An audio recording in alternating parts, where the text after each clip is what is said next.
পাইকগাছা উপজেলা স্বেচ্ছাসেবক লীগের প্রস্তুতি সভা অনুষ্ঠিত। তথ্য ভিডিওচিত্রে খুলনা পাইকগাছা থেকে আমাদের প্রতিনিধি বি সরকার। আগামী 27শে জুলাই আওয়ামী স্বেচ্ছাসেবক লীগের প্রতিষ্ঠাবার্ষিকী ও খুলনা জেলা আওয়ামী লীগের সাবেক সাধারণ সম্পাদক ও সাবেক হুইপ মরহুম এস.এম. মোস্তফা রশিদী সুজার মৃত্যুবার্ষিকী পালন উপলক্ষে খুলনার পাইকগাছা উপজেলা স্বেচ্ছাসেবক লীগের উদ্যোগে এক প্রস্তুতি সভা অনুষ্ঠিত হয়েছে।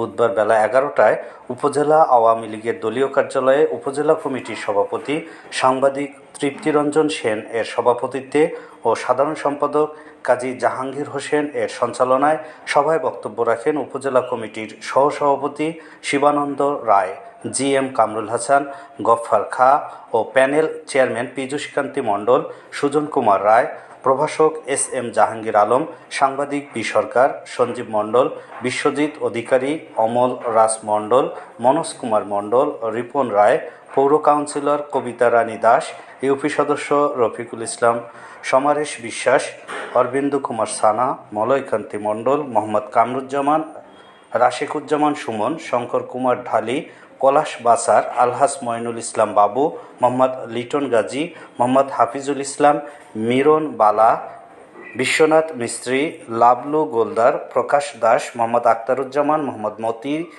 জাহিদ হাসান, মোহাম্মদ জামাল, মোহাম্মদ জয়নাল, মীর রফিকুল ইসলাম প্রমুখ।